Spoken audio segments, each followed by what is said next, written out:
La question numéro 10, c'est l'énumération des délégations au maire selon les articles du CGCT.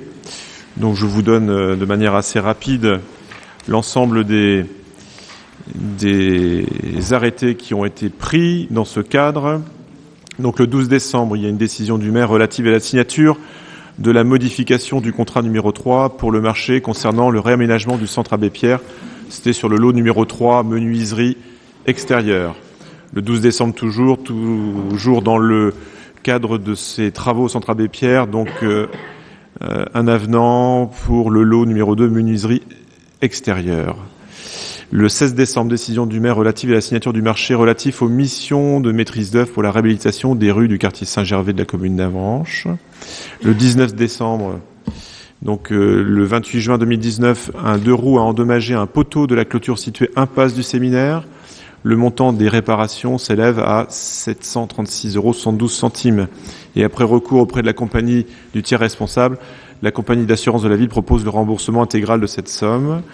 Le 23 décembre, décision du maire relative à la signature du marché concernant l'exécution de la mission de coordonnateur SPS dans le cadre de 2 opérations. Donc le réaménagement de la place Carnot et la réhabilitation de la rue Pomme d'Or dans le quartier Saint-Gervais. Le 24 décembre, décision du maire relative au marché concernant les réaménagements de la rue Pomme d'Or, donc l'eau, voirie, réseau, eau pluviale. 14 janvier, donc un avenant numéro 7 à la convention du 1er juillet 2011 qui est conclu avec le Greta de la Manche pour la location de 493 mètres carrés de 2 locaux situés au premier et deuxième étage de l'immeuble situé rue Jacques-Simon à Avranches pour la période du 1er janvier 2020 au 31 décembre 2021.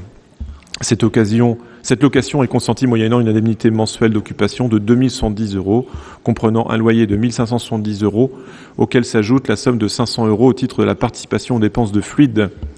Les autres clauses de la convention initiale en date du 1er juillet 2011 demeurent inchangées. 14 janvier, le 10 novembre 2019, un véhicule a endommagé un candélabre situé route de Saint-Brice. Le montant des réparations s'élève à 3576 €. La compagnie d'assurance de la ville propose un premier remboursement de 2766 € après réduction de la vétusté qui sera reversée sur facture. Et le 14 janvier toujours, décision du maire relative à la signature de la modification du contrat numéro 4 pour le marché concernant le réaménagement du centre Abbé Pierre. Lot numéro 3, menuiserie extérieure. Voilà, j'en ai terminé pour les délégations au maire. Monsieur Morazin. Oui, monsieur le maire, avant de clore l'ordre du jour, je voudrais vous poser une question. Je voulais aborder lors des vœux. J'ai été fort surpris de voir rue de la Constitution l'immeuble de la famille Pouquet, un ancien hôtel particulier sur lequel il y a des travaux actuellement. J'ai noté des travaux sur les façades et vous m'avez, si je vous ai bien compris, entendu qu'il n'y avait pas eu de demande de permis de construire ou de rénovation. Alors je voudrais ce soir vous poser la question. Qu'en est-il exactement, puisqu'il semblerait également que 2 terrains de construction de 2 bâtiments, deux maisons ont été autorisés, semble-t-il, à l'arrière de cette maison, dans les jardins ou anciens jardins de cette propriété.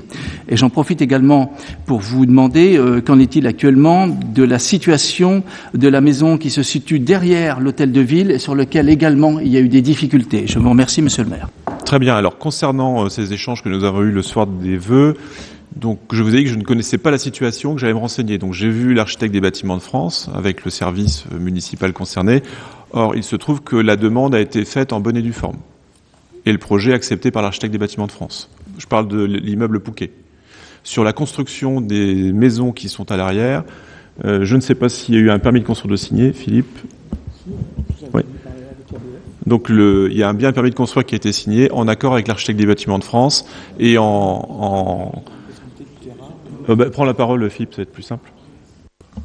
Oui, donc il y a eu tout a été fait dans les formes, c'est-à-dire qu'il y a eu une déclaration préalable, puis pour les modifications sur les extérieurs, et il y a une possibilité de construction à l'arrière, et l'ABF a limité les constructions demandées, et là il y a des projets, le permis n'est pas encore déposé, à ma connaissance, mais il y a des projets de construction sur l'arrière. Et dans le respect des contraintes du PLU. Voilà, donc je reprends la parole un instant, si vous voulez bien. Donc effectivement, j'avais raison, il y avait bien 2 ventes de 2 terrains pour 2 constructions à l'arrière du bâtiment. Par contre, ce qui nous surprend, c'est qu'il n'y a pas d'affichage de permis de construire en façade de rue. C'est totalement surprenant par rapport... Et monsieur le maire, vous étiez comme moi dans l'instance de vous inquiéter sur la situation. Tout à fait, mais ce que Philippe Drelour dit est exact, c'est-à-dire que il y a des rencontres qui ont eu lieu avec l'architecte des bâtiments de France, qui a donné les préconisations architecturales et en s'appuyant aussi sur notre plan local d'urbanisme. À ce jour, donc, il y a un accord qui a été donné, mais qui ne sera définitif. C'est-à-dire un accord sur la possibilité de construire, mais on attend bien évidemment le dépôt d'un permis de construire de façon à ce que le service instructeur puisse donner son accord. Oui, monsieur le maire, je vous entends bien, mais normalement, la façade, en façade de rue de la Constitution, a été modifiée et il n'y a aucun permis, rien d'affiché. Et ça, je suis désolé, c'est pas dans les règles. Pour une modification de façade, ce n'est pas un permis de construire. On est bien d'accord. Donc on ne peut pas afficher un permis de construire s'il n'y a pas besoin de permis de construire. Par contre, l'autorisation de modification de façade a été donnée par l'architecte des bâtiments de France. Mais vous n'avez pas de panneau à mettre sur une façade en cours de modification. C'est un arrêté qui autorise. Non, je crois, monsieur le maire, que là, mais l'arrêté, par contre, je suis d'accord. L'arrêté, en effet, donc est une feuille A4 avec l'estampille de la ville, doit être affiché doit être visible. Là, je suis d'accord. Donc, on va vérifier ça. Ensuite, sur l'immeuble qui se trouve derrière la mairie, en effet, il y a eu une procédure assez longue, puisque le service régional de l'archéologie, l'architecte des bâtiments de France ont dû intervenir, de façon à demander aux pétitionnaires de revenir dans le cadre du premier permis de construire qui lui avait été attribué. Voilà. C'est-à-dire que le sujet est un sujet relativement simple, c'est-à-dire que les travaux de terrassement, lorsqu'ils ont commencé à avoir lieu, on était en septembre 2018, ont largement dépassé ce qui avait été autorisé aux pétitionnaires. D'où l'intervention de la police municipale pour dresser un procès-verbal de ce qui est en train de se passer. Le service régional de l'archéologie, donc, est descendu voir et faire lui-même le constat. C'était Dominique Liquet, l'archéologue, qui est responsable du service, qui était présent. L'architecte du bâtiment de France est également intervenu. Le pétitionnaire a redéposé un nouveau permis, qui était à nouveau instruit, avec un regard accru des services compétents. Et ce permis a été délivré courant 2019. Voilà. Malheureusement, et c'est là que je suis moi très déçu, et je le dis publiquement, le site était un site archéologique avec un potentiel, bien évidemment, même si les bombes de 1944 avaient touché cette partie de la ville, il devait y rester des vestiges, et le service régional de l'archéologie n'a pas été jusqu'au bout de son intervention, et aurait pu emmener le responsable de ce labourage en profondeur de la stratigraphie archéologique devant un tribunal, ce qui ne s'est pas fait, malheureusement. Là, je ne peux que vous rejoindre, effectivement, parce qu'il y a, à côté de cette propriété, la tour Saint-Louis, si je ne me trompe pas, qui est un des monuments les plus importants, si c'est le plus ancien d'Avranches, et il y a des risques majeurs. Également, je m'inquiète, et je ne remets pas en cause la position des élus de la ville, mais il y a quand même un problème par rapport aux voisins, qui eux-mêmes subissent des préjudices, et sur lesquels, actuellement, ils n'ont pas de recours réel face aux choses qui ont été accordées, et peut-être que là, il faudrait peut-être revoir ça quand même. Alors, je suis allé sur le site à plusieurs reprises pour voir l'état des maçonneries de la voisine. Or, par bonheur, le retrait d'un volume assez important de remblais n'a pas porté atteinte à la stabilité des maçonneries mitoyennes. Donc voilà, il était urgent aussi que ce permis de construire finisse par être attribué avec une régularisation du projet, en tout cas le fait qu'il rentre dans les clous de ce que permet le plan local d'urbanisme, de manière à ce que la situation se stabilise, notamment en termes d'éléments maçonnés en élévation.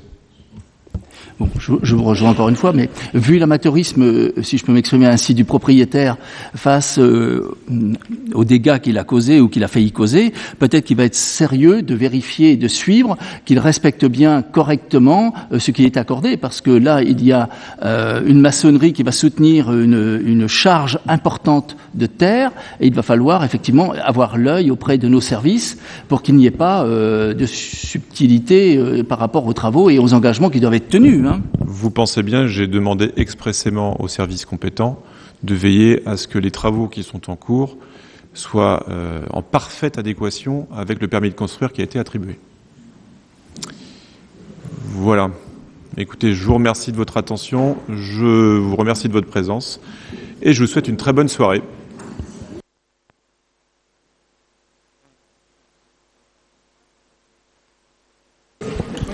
Pardon, la date du prochain conseil ? Oui, il n'est toujours pas fixé. Non, malheureusement, mais ce sera en février. Ça sera pour le DOB. Ça sera pour le DOB. La date qui demande à être confirmée, ce serait le 24 février, donc vous pouvez la noter, 24 février. D'accord. Et c'est pour le DOB, entre autres ? Oui, bien sûr. Bien entendu. Merci. On sera pour là.